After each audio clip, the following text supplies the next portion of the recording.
Bonjour à vous les taureaux, je suis ravie de vous retrouver pour la lecture de vos énergies relationnelles et sentimentales donc pour ce mois de mars 2022. J'espère que vous allez tous et toutes très bien.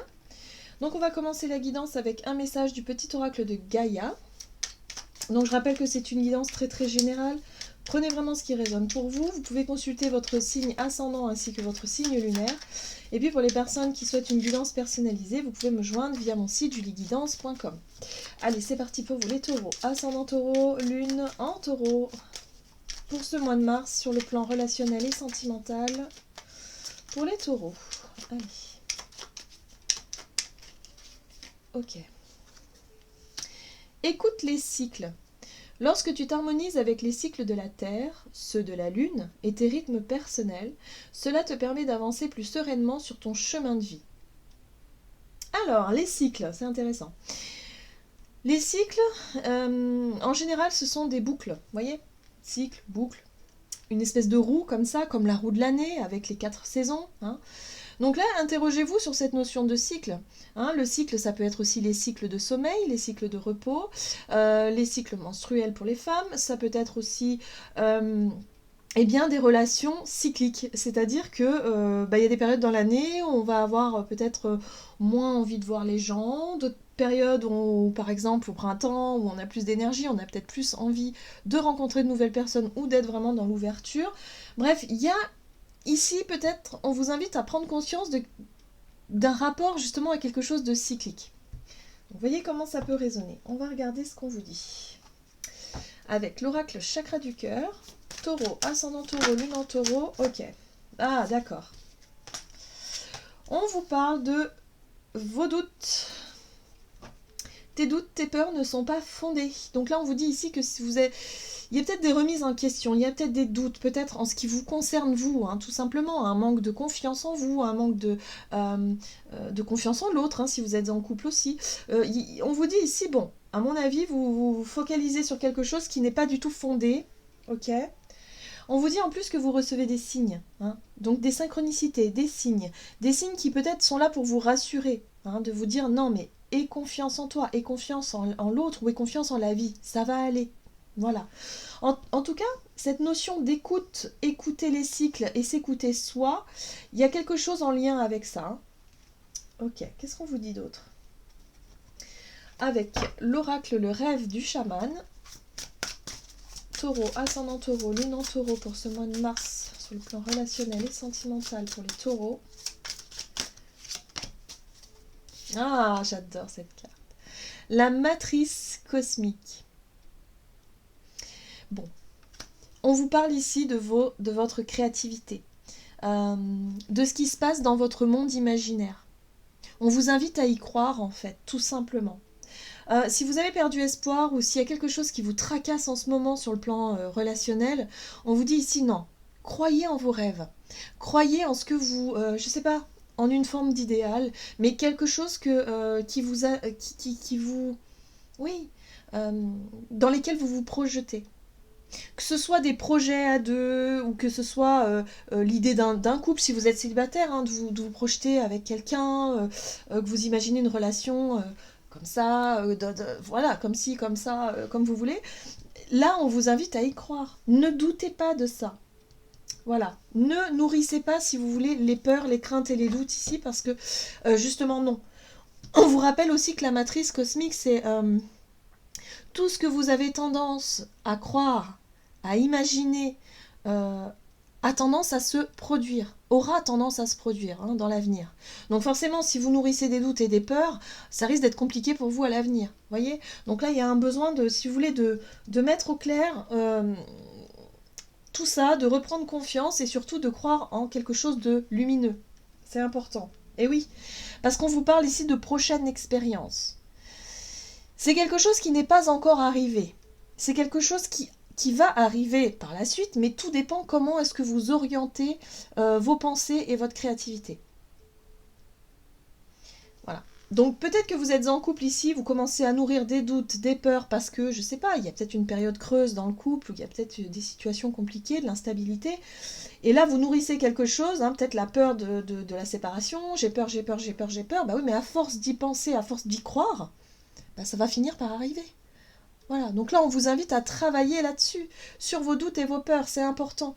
Et à vous écouter, à écouter votre intuition surtout, pas le mental, hein, pas ce qui nourrit les peurs, mais plutôt l'instinct, l'intuition, qui vous invite peut-être à retrouver une espèce d'équilibre intérieur, harmonie, équilibre intérieur.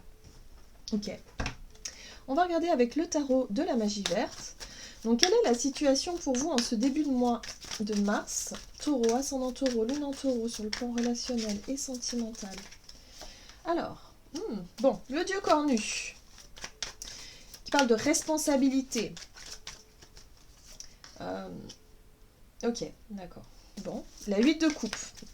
Pour moi, je pense que pour certains d'entre vous, vous avez pris une décision. Vous avez décidé de tourner le dos à quelque chose ou de tourner une page sur quelque chose. On vous parle ici de... Le dieu cornu, c'est la carte, c'est l'énergie de l'empereur en fait. Hein, c'est...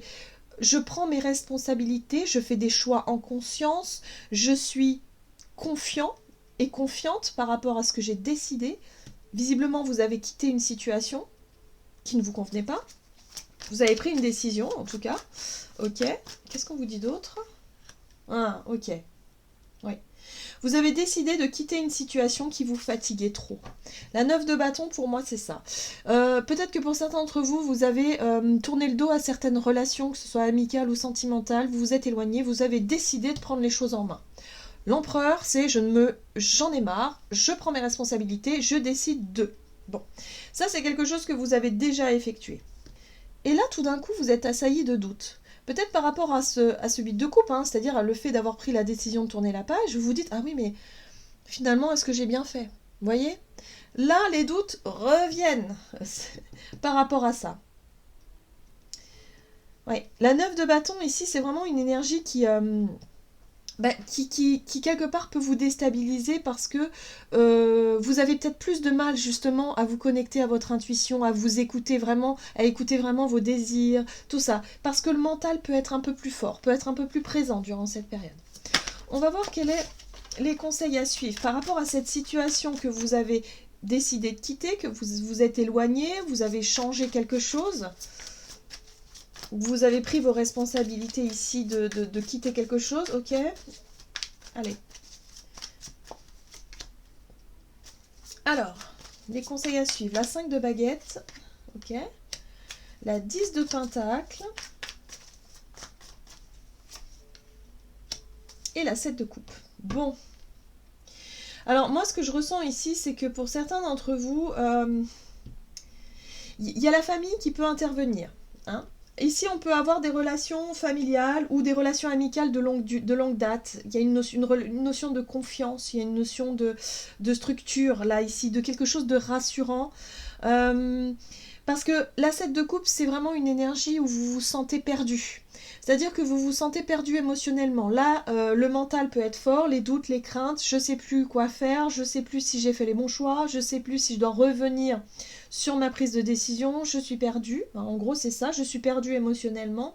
J'ai besoin de retrouver peut-être un endroit ou des personnes ici qui me rappellent la notion de foyer, de famille, d'équilibre, surtout de structure, qui pourrait me rassurer. Voilà.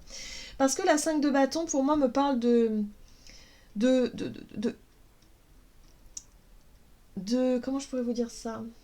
De confrontation, mais une confrontation, c'est-à-dire que vous allez avoir tendance à vous comparer aux autres, ou en tout cas à manquer de confiance en vous et à vous sentir peut-être un peu déstabilisé. Là, ce qu'il va falloir faire, c'est vraiment prendre le temps de calmer les esprits, hein, de vous calmer vous au niveau émotionnel, au niveau de votre mental. Il va falloir trouver des moments posés pour savoir ce que vous voulez vraiment. La 5 de bâton ici, c'est vraiment une énergie qui vous demande du courage et de la volonté et de ne pas vous laisser, quelque part vous laisser déstabiliser ou marcher sur les pieds, hein, aussi quelque part. Et de ne pas vous laisser déstabiliser par le jugement ou le regard des autres ou de l'autre s'il s'agit d'une personne. Vous voyez?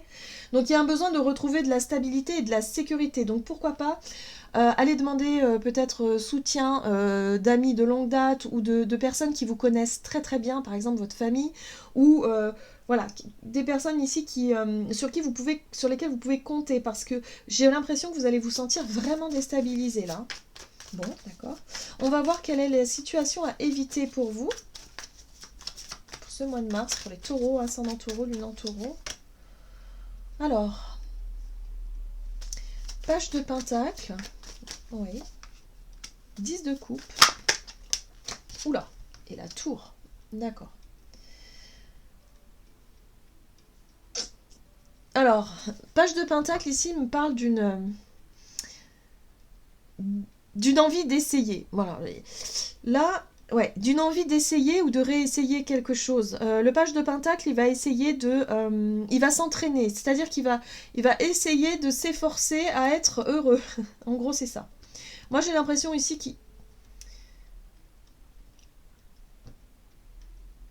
Ce qu'on vous déconseille de faire, c'est surtout ne pas faire semblant, finalement. Hein.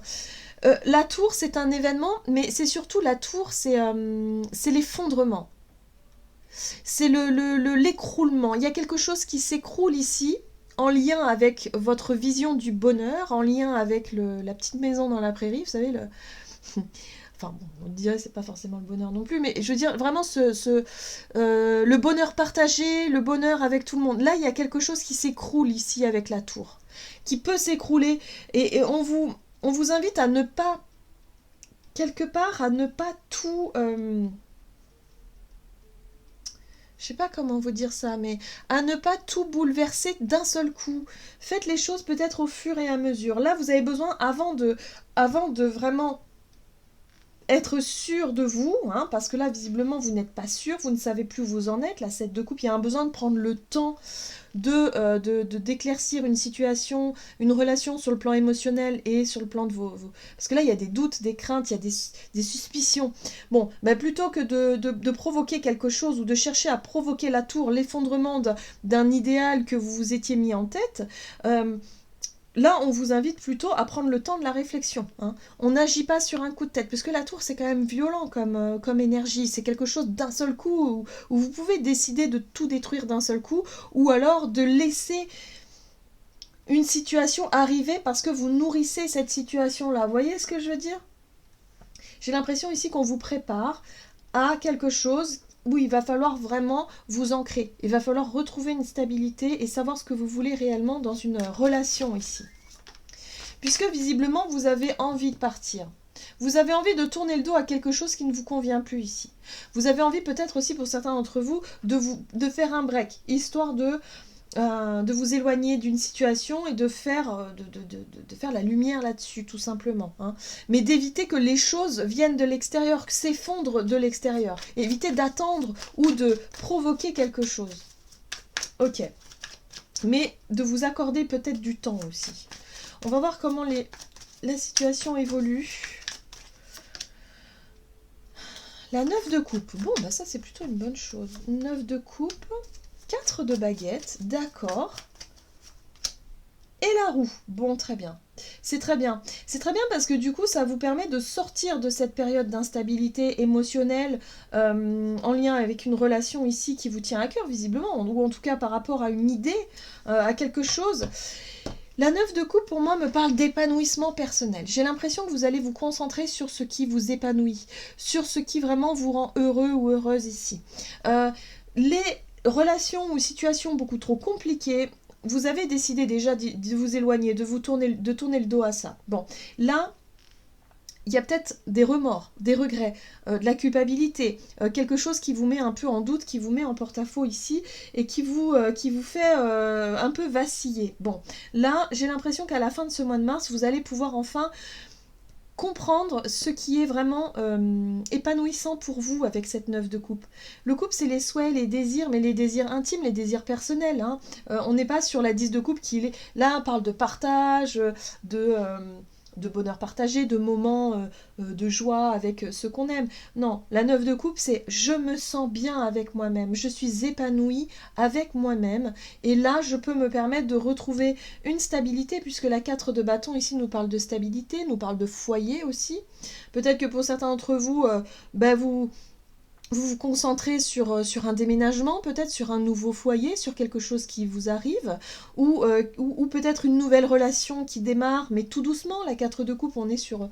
Ok, d'accord, je m'engage dans quelque chose de nouveau. À mon avis, c'est plutôt ou différemment en tout cas. C'est peut-être, si vous êtes en couple, vous traversez une période de break, une difficulté, quelque chose comme ça, peut-être que là, vous allez vous concentrer sur ce qui vous met en joie, sur ce qui vous fait du bien, peut-être revenir sur des bases solides. La 4 de bâton, on revient sur une structure, sur des bases solides, sur quelque chose d'ancré, mais c'est aussi un lien avec le foyer.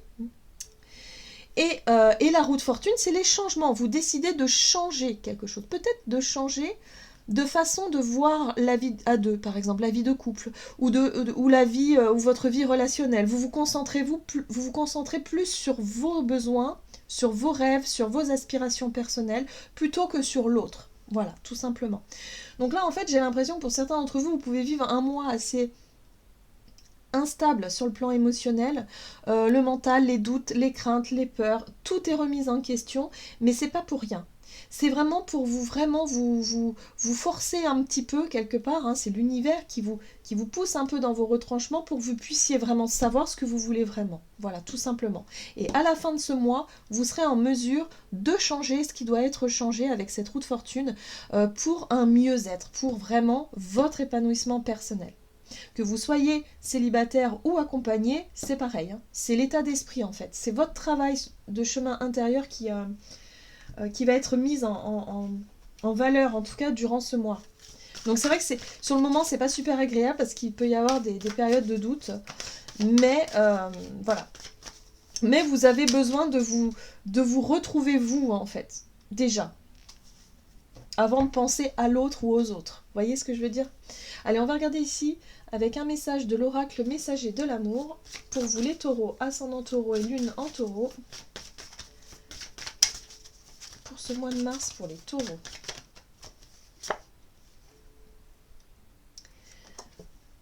Amour inconditionnel, limite, connaissance de soi, valeur. Tu as pu remarquer que ce mot inconditionnel est très présent dans notre société, mais que veut-il dire vraiment? Et si l'amour inconditionnel commençait par s'aimer soi-même de cette manière? Bah voyez, c'est un retour à vous, hein. Avec toutes nos qualités ou nos limites, dans le respect de nos valeurs et de nos idéaux. De t'aimer quelles que soient les situations, de ne jamais te rabaisser et de te dire un mot doux. Ce serait déjà un bon début. Donc vous voyez, pour certains d'entre vous, j'ai l'impression que soit vous avez décidé effectivement de quitter une relation il y a quelque temps, vous avez pris cette décision-là, mais quelque part, voilà, ça a été difficile hein, pour vous de prendre cette décision parce que vous êtes assailli de doutes, de remords, de culpabilité et tout un tas de choses. Et il va falloir traverser cette période d'incertitude ici pour pouvoir mieux vous retrouver vous-même, c'est-à-dire vous concentrer sur ce qui vous apporte de la joie, épanouissement personnel, pour retrouver vos bases et une stabilité tant sur le plan de vos désirs que sur le plan de vos rêves et de vos aspirations, et pour pouvoir mettre en place les changements qui sont nécessaires justement dans ce but-là, hein, dans le but d'être épanoui et de pouvoir ensuite vous sentir prêt et prête à accueillir soit une nouvelle relation ou soit à revenir plus fort et plus fort dans une relation. Après, c'est à vous de choisir, hein, évidemment. Mais on vous invite surtout à ne pas faire semblant d'être heureux jusqu'à ce que ça s'écroule. Vous voyez ce que je veux dire? Voilà, prenez les choses en main, quoi. Voilà, j'en ai terminé pour votre guidance. J'espère que celle-ci vous aura plu et vous aura parlé. Donc n'hésitez pas à liker, commenter la vidéo. En tout cas, moi, je vous souhaite de passer un excellent mois de mars. Je vous embrasse et je vous dis à tout bientôt.